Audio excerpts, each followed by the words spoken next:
everyone. Today we're going to continue our series in Google Slides and we're going to focus on how to insert a diagram into your presentation. Now this can come in quite handy whether you are giving a professional presentation, maybe you're training some other teachers, maybe you are giving a presentation to some parents, or just some of your lessons for your students.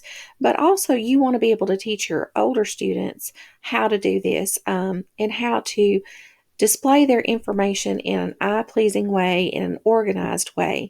And you could make these with text boxes and shapes and things like that, but that can take a lot of time to format and to set up correctly and in a way that that looks good. So whenever you're teaching students, you always want to start out just a little bit with templates and things. Let them get used to the format and how things should look.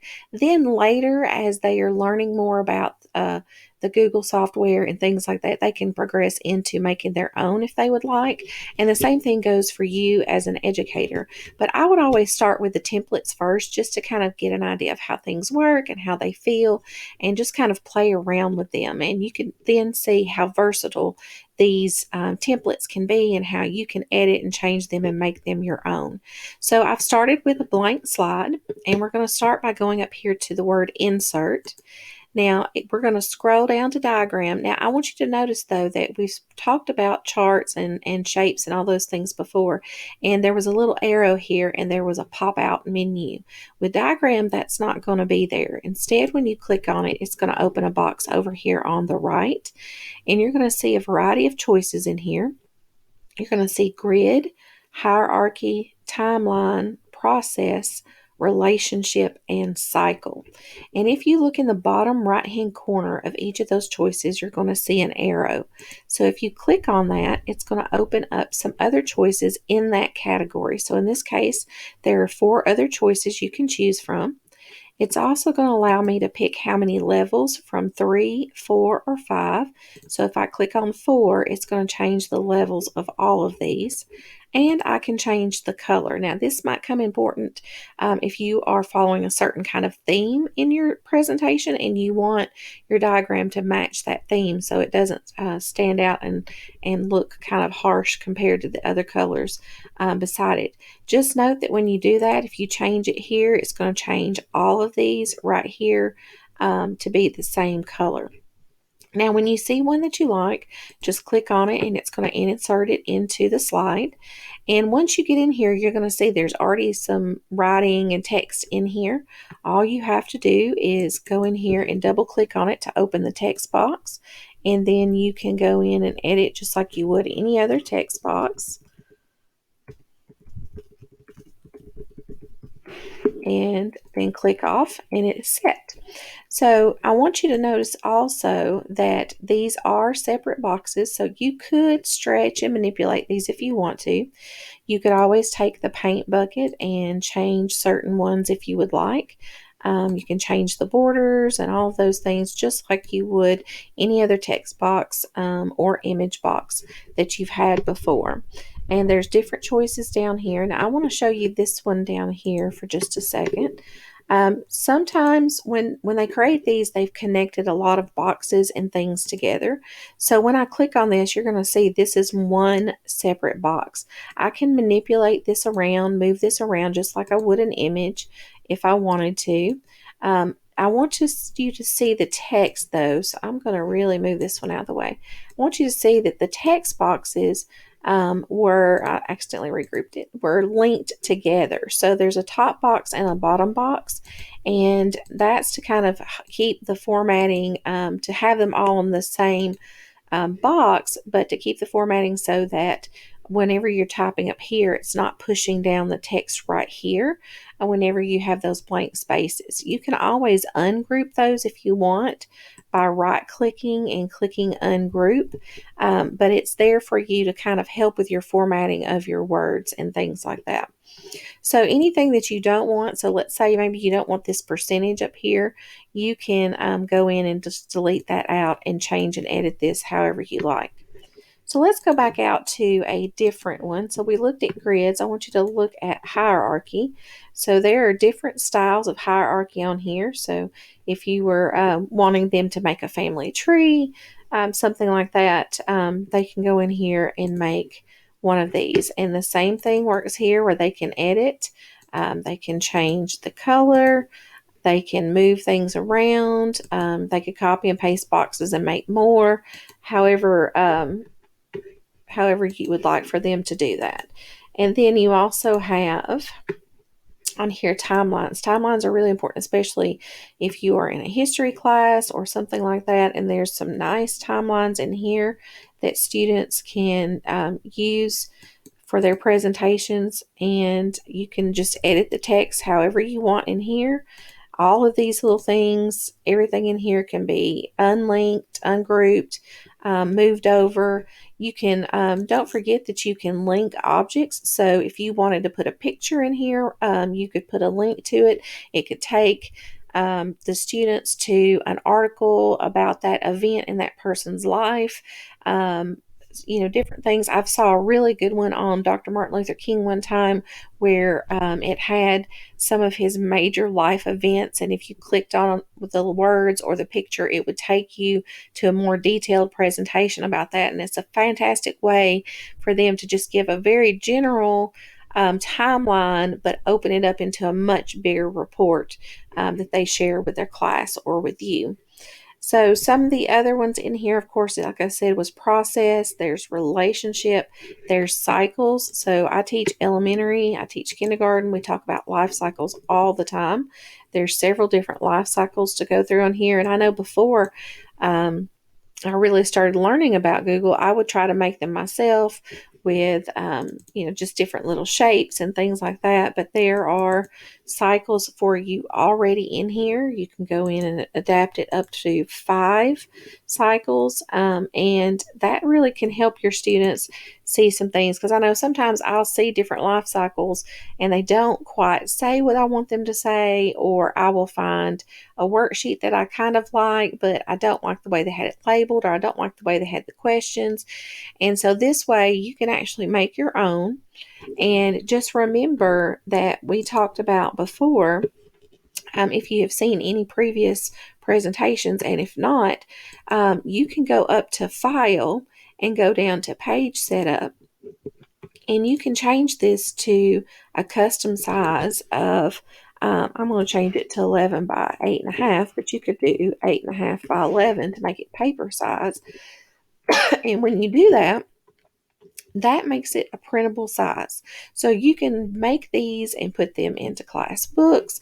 Now, obviously, I wanted to show you this too, because this is something I've been trying to stress to everybody about. Setting up your page first is important in Google Slides, because if you don't, if you go back in and change it after you've inserted all this material, it might warp how that looks. And so this is a perfect example of showing you how you can change the sizes of things. But see, now would have to go into each little component and try to fix this.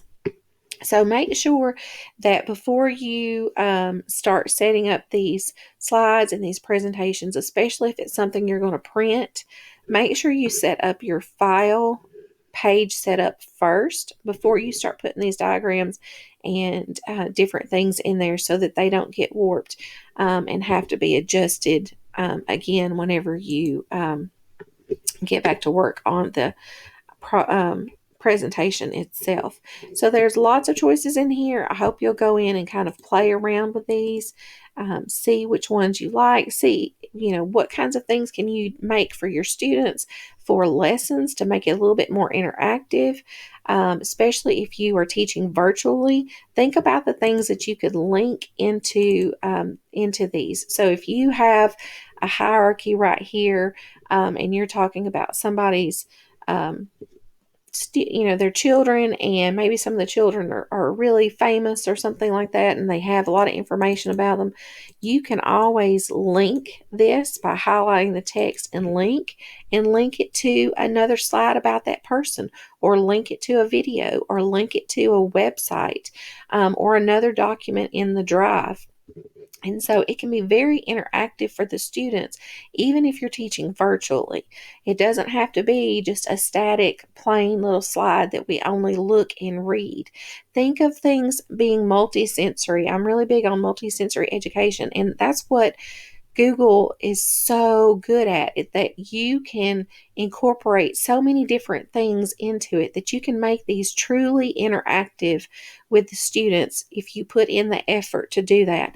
And don't forget that every presentation does not have to be presented. I use with my students a lot. If I wanted them to create something up here, I would create or write the directions in the speaker's note, and I let them know that. And then this space right here can actually be used. I can put in shapes and text boxes and things over here for my students to use and to drag and drop. I've had times where I've made little circles where they were supposed to drag the circle and over the answer so that they knew which one the answer was going to be. And then if they clicked again, or if they went into a present mode, they could go in and check their work. So really start thinking outside of the box. And Google Slides is a very powerful tool when you know all your choices inside of it and all the things that you can do. There's lots of add-ons that you can get as well. There's Lucid Chart Diagrams has additional diagrams and things that you can add. There are many, many more add-ons in there to do diagrams, but if you're not happy with the ones that come standard, you can go in here and create some of your own, and this will kind of assist you. It has a lot of flow charts, some Venn diagrams. I mean, you name it. There's tons and tons of things in here. There's mind maps. There's things for the iPhone, the iPad, the Android. So just take a look around at the different choices that you can have. You don't have to just do a Lucid chart. If you go in to get add-ons and you look for diagrams, you're going to see some other things on there as well.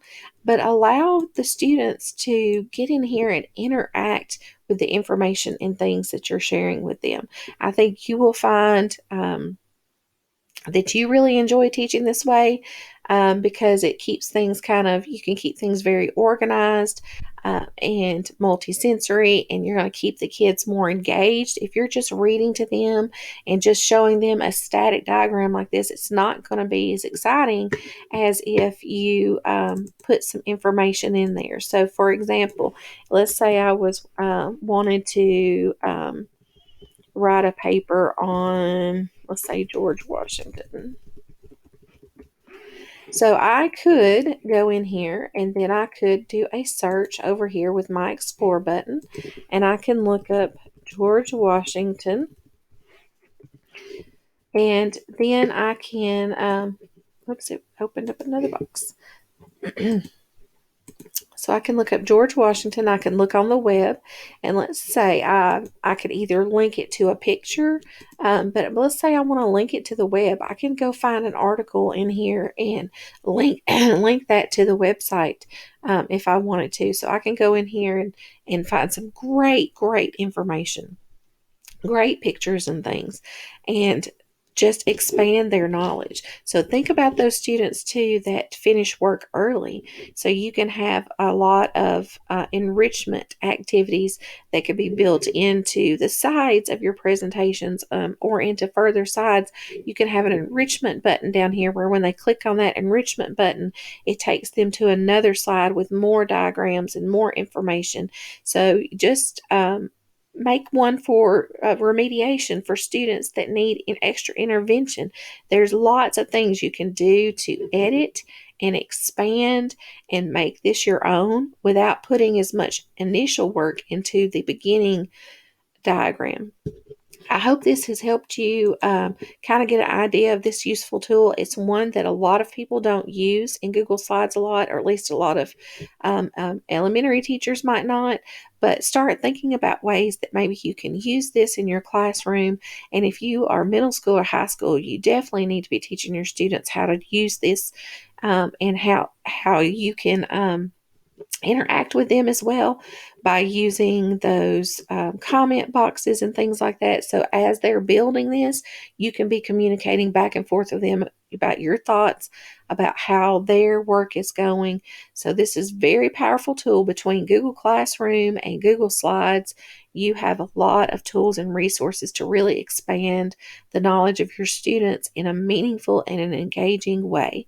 So get out there, practice, play around with these, have some fun with these, and share what you know with your fellow educators so that they can learn these things as well as we start moving into a much more digital and virtual world during this whole pandemic that we've had and afterwards. So I hope you all have a very happy day. And if you have any questions, feel free to drop that in the comment box and I will reply back to you just as quickly as I can. Have a very happy day.